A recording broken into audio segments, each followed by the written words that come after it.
Bonsoir, bienvenue dans le JT Sport. Merci d'être une nouvelle fois fidèle à notre antenne et sans plus attendre, je vous propose de regarder les titres de ce journal. Basket ce soir avec un retour sur la victoire attendue du Sainte-Savine Basket car les Auboises affrontaient la Lanterne Rouge Lyon à domicile. Handball ensuite avec là aussi un autre succès espéré pour les filles de Cathy Maieyo samedi, c'était Chenov qui se déplaçait à Rosières. Et puis enfin, suite de la saison de cross-country avec l'inarrêtable Grégory Zieba. Le tossiste semble en effet imbattable depuis quelques semaines. Dimanche, ils étaient nombreux à vouloir le faire chuter. Voilà pour le programme de ce soir. Avec nous en plateau, nos invités, notamment Ali Aouzal, qui la semaine prochaine organise un tournoi de futsal au profit de l'épicerie sociale de Sainte-Savine. On en reparlera dans quelques instants, car pour le moment, c'est avec Dominique Deharpe que nous allons échanger, car vous le savez, ce week-end était réservé à la Coupe de France et si l'Estac s'est qualifié à Poitiers face à l'ES Noyer, 2-0, but de Grax et Psaume, le RCSC en revanche a été éliminé sur le terrain du Petit Pousset de la Coupe Villers-sous-Tréhaut de but à 0. Dominique, on a l'impression qu'il y a comme une malédiction qui vous interdit d'aller en 32e de cette épreuve. Alors avant les 32e, il y avait le 8e tour quand oui, même, donc oui. C'était pas non plus une... Non, mais à chaque fois, c'est la marche sur laquelle vous butez. Oui. Il y a eu Gamsheim, Mulhouse, encore Vesoul la saison dernière. La différence, c'est que là, on était par rapport aux années précédentes face à un adversaire de division inférieure. Donc, on était dans le rôle du favori. Oui, ce qui est plutôt inhabituel. Voilà, c'est inhabituel, surtout au 7e tour. Et on a peut-être joué un petit peu avec cette... première appréhension, bon, on n'a pas non plus fait un très grand match, les adversaires n'ont pas été très brillants en première mi-temps. Voilà, on a perdu sur des faits de jeu aussi. Hein. On pourrait, si je voulais me faire mon Jean-Michel Aulas, vous dire que bon, finalement, on marque les premiers, le but est refusé pour un hors-jeu probablement un peu imaginaire et qu'on prend un penalty qui est probablement aussi un petit peu imaginaire. Bon, voilà. Mais en dehors de ça, on a fait une première mi-temps insipide et on a été dans la réaction. Après le but d'Outréau, on a effectivement été plutôt bon. On a eu 4 occasions franches. Mais bon, c'est pas comme ça qu'on joue un match de 7e tour, quoi. Ouais. Voilà. C'est dommage parce qu'il y avait l'opportunité peut-être de rencontrer un club professionnel au prochain tour ou pas, mais... Oui, disons d'aller au 8e tour. Déjà, le 8e tour, alors sportivement, c'est effectivement l'opportunité de jouer un gros bras. C'est aussi financièrement... De faire une bonne recette, voilà, on va pas s'en cacher. Voilà, on va pas s'en cacher. D'avoir donc un petit bas de laine. Bon, ça s'est pas fait. Je ne vais pas vous dire non plus qu'on n'est pas déçu, mais c'est pas non plus, on n'est pas abattu, quoi. On est tombé contre une équipe qui a joué le match de sa vie et nous, on a joué le match de nos rêves, c'est-à-dire celui qui nous emmènerait vers le 8e tour, mais on ne l'a pas vraiment abordé, encore une fois, avec la mentalité d'un 7e tour, quoi. Enfin, on peut quand même remarquer que chaque année, le RCSC réussit à faire un petit parcours en Coupe de France. À chaque fois, c'est le club au bois qui réussit le mieux. Il y a une aventure particulière avec la compétition. Là, c'est depuis que je suis plus président qu'il y a des beaux parcours en Coupe de France. À mon époque, la première époque, en tant que président, on n'a pas fait vraiment de parcours en Coupe de France. J'ai toujours privilégié le championnat. Ça nous avait réussi puisqu'on avait réussi à monter un certain nombre de fois jusqu'en CFA. Et donc, je pense que c'est aussi un trait de caractère que de préférer le travail sur le long terme plutôt que les coups. Cela étant, quand on est au 7e tour, on espère quand même aller au 8e. Hein, mais au début de saison, on ne comptait pas sur la Coupe de France. Hein. On avait l'ambition de reconstruire le club, de faire un certain nombre de mettre en chantier un certain nombre de choses. La Coupe de France, c'est le bonus. Je pense que les joueurs sont très très déçus, l'entraîneur aussi, les dirigeants, eh bien oui. Mais bon, on n'a pas basé notre saison là-dessus. Hein. Non, elle est basée sur le championnat. Plutôt réussi d'ailleurs ce début de saison, puisque vous êtes à l'affût. Oui, on a fait un bon début de championnat avec, je pense, un faux pas regrettable juste avant la Coupe de France contre Bonny où on perd 1-0.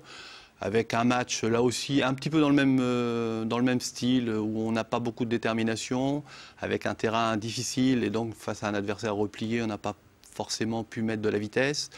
On perd 1-0, et c'est dommage, parce qu'en gagnant ce match-là, on était premier ex-aequo avec Sainte-Anne, et je pense que c'était un très bon début de saison. Bon, là, on est dans les temps, hein, mais on va avoir 4 matchs hyper importants, contre Cormontreuil, Remilly, Bar-sur-Seine et puis Tinqueux entre les deux, qui va, à mon avis, dire à la pause si on est effectivement dans les temps pour jouer le haut de tableau. Voilà. En tout cas, c'est pas encore joué, la saison est encore longue. En tout cas, je vous félicite de porter les couleurs de votre équipe jusque dans le civil. Hein. Bravo, hein. Félicitations en tout cas. On assume, on assume. On suivra les résultats en tout cas du RCSC jusqu'au bout. Merci beaucoup Dominique d'être venu sur ce plateau. C'est le temps de parler donc du jeu de l'Estac. On joue toujours pour gagner des places pour le match de l'Estac contre Istres du 2 décembre prochain. Il vous suffit pour cela d'envoyer le mot club au 71 003. Vous envoyez le mot club par SMS au 71 003. 6 places sont à gagner par tirage au sort.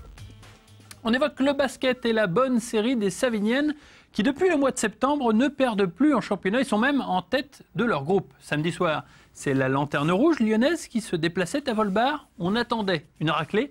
Ce fut le cas. Résumé de la rencontre.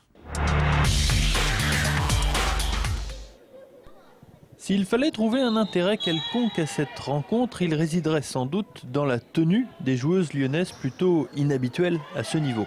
En revanche, en ce qui concerne le match, c'est bien simple, il n'y en a pas eu. En menant 28-11 dès la fin du premier quart-temps, les Saviniennes avaient tué le match. Quand on a joué contre Charleville ou contre les autres équipes espoirs, on avait 20 points d'écart, mais elles revenaient des fois à 12, à 13, donc on ne voulait pas reproduire ça, on voulait vraiment mettre un matelas confortable. Et puis voilà, après c'est des jeunes, physiquement on leur rend des centimètres, des kilos, des impacts physiques, donc voilà, après elles ont fait ce qu'elles ont pu quoi. En ne laissant ensuite qu'un seul panier à ses adversaires dans le deuxième quart-temps, le SSB a fait la différence. Cela permet à Ludovic Le Tenay, le coach savinien, de faire tourner son effectif et donc faire jouer les jeunes. Je pense que les jeunes méritent, elles s'entraînent, elles nous permettent d'avoir un entraînement de qualité, on est 10 à l'entraînement. Je pense qu'à un moment, il faut un juste retour des choses. Si je ne peux pas me permettre de le faire à ces matchs-là, ce n'est pas à certains matchs que je vais pouvoir le faire.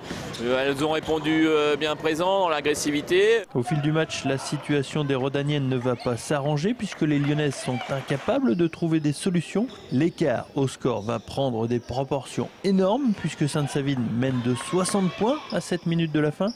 Il sera finalement de 67 à la Sirène, 101 à 34, une parodie de basket. On travaille surtout nos matchs futurs, c'est pas vraiment celui-là qui compte, c'est surtout les matchs contre Culose la semaine prochaine parce que là c'est le gros match. On en a deux, il y a Culose à domicile chez elle et Fürdenheim en janvier, donc on travaille vraiment pour cela. Bon après on marque 100 points, on marque 110 points d'écart, c'est bien mais c'était pas forcément le but. C'est vraiment rester dans nos certitudes de jeu qu'on a depuis quelques matchs, c'est vraiment ça. Bel enchaînement toutefois pour les filles du Sainte-Savine Basket qui n'ont désormais plus perdu en championnat depuis 7 matchs.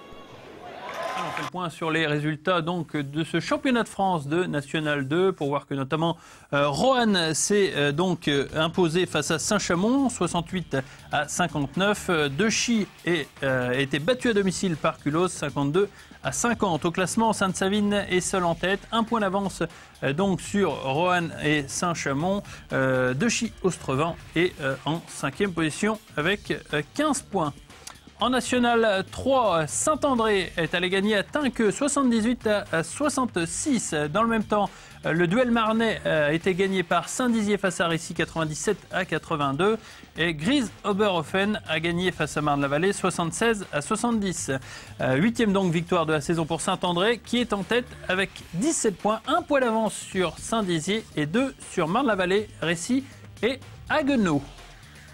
Autre démonstration que l'on attendait, la rencontre entre Rosières, Saint-Julien et la modeste formation de Chenov lors de la 7e journée du championnat de France de National 3 de handball. Après le succès plutôt rassurant acquis sur le parquet de Bogny, les Sancéo Caillotines entendaient bien confirmer face à un adversaire très faible. Pas de souci pour les Sancéo Caillotines dans les premières minutes de la rencontre puisque le match est plutôt bien abordé par les partenaires de Cristalgueux qui mènent largement au score 7 à 2 au bout de 10 minutes. Il faut dire que l'équipe de Chenov est très gênée par la défense en 5-1 déployée par Cathy Mayayo, une mesure destinée à contrer la meilleure joueuse adverse, la numéro 8, Justine Martin. On savait que c'était une très bonne joueuse, donc on l'a vu, dès qu'elle a eu la balle en courant, elle a marqué. Elle a un shoot merveilleux, elle a une puissance de tir. Par contre, elle est très limitée dans les débordements, c'est-à-dire qu'elle prend sa balle en courant, elle tire. Donc il fallait surtout utiliser couper cette fameuse relation ailier-arrière. On l'a fait en dissuadant sur les ailes. Et au niveau de cette arrière, en faisant une stricte ou une 1-5 décalée très forte sur elle, elle ne pouvait plus s'élancer. C'est pour ça qu'elle score pas tant que ça. Et cela marche parfaitement jusqu'à la moitié de la première mi-temps. Le RSJH mène 10-4 lorsque tout à coup la machine semble se gripper. Les Auboises ne marquent plus et semblent tétanisées. J'étais complètement perdue dans le jeu. Et c'est souvent comme ça. On prend du temps des fois à s'adapter au jeu. Les Senseo Caillotines rejoignent tout de même les vestiaires avec 8 buts d'avance, 14-6. Une avance suffisante, le RSJH peut se permettre de gérer, ce qui est fait à merveille grâce notamment à la force de percussion de Wendy Hill qui marquera 10 buts samedi soir. Dès lors, les chances des visiteuses s'envolent, tout comme le score. Rosières Saint-Julien s'impose 30-16 en toute logique. Ouais, mais on a de la casse aussi. Pas oublier qu'on perd quand même, à mon avis, Anne Descaves, qui fait une entame de match qui est quand même assez sympathique. Non, bon, plus 15, c'est bien. Ça aurait pu être 20, ça aurait été mieux. Deuxième victoire d'affilée pour les filles de Cathy Mayayo, qui espère bien que son groupe va engranger de la confiance suite à ses bons résultats. Reste maintenant à confirmer. Les résultats de handball avec donc ces résultats du championnat de France de National 3, la poule de Rosières Saint-Julien avec la victoire de Reims face à Altkirch 35-25. Sans surprise, Villemomble est allé gagner à Dambar 24-33 au classement. C'est Villemomble toujours en tête à égalité avec Yutz. Rosières Saint-Julien est en 7e position à seulement 2 points du leader, donc pas d'inquiétude. Chez les filles de Sainte-Maure, grosse perf pour Sainte-Maure Pro qui est allé gagner chez le leader Montargis, invaincu jusque-là 29-27. Belle victoire pour les filles de Diane Marage. Dans le même temps, victoire de Palan-Torchamps et de Rechtet sans problème au classement. Palan-Torchamps et Sainte-Maure Pro se partagent la tête. Montargis recule d'une place. Pour les TAC, pas de souci avec cette victoire à l'extérieur face à Florange, 34-31. En revanche, déception pour l'Entente Savino-Chapelaine, défaite de 4 buts face à Thionville, 30-26 au classement. Les TAC tient toujours un petit peu la barre avec cette 4e place à 5 points toutefois de Franconville. L'Entente Savino-Chapelaine s'accroche à cette 11e place pour l'instant qui n'est pas relégable. Et puis enfin, juste avant de se quitter quelques instants pour une page de publicité, un clin d'œil au prix de Rosières au cyclocross organisé dimanche au complexe Henri Terré, une course organisée en 2 étapes, un contre-la-montre puis une étape en ligne. Le roi de Dijon s'est adjugé le contre-la-montre alors que plus tard dans l'après-midi, Romain Bois de l'ASPTT 3 remportait l'étape devant Guillaume Corniot de l'ECB. La victoire finale est finalement revenue au Bourguignon Leroy. Voilà, restez avec nous car dans quelques instants on revient sur le cross de Charmont et nous serons aussi en plateau avec Ali Aouzal, organisateur du tournoi Solidaire Sport. A tout de suite.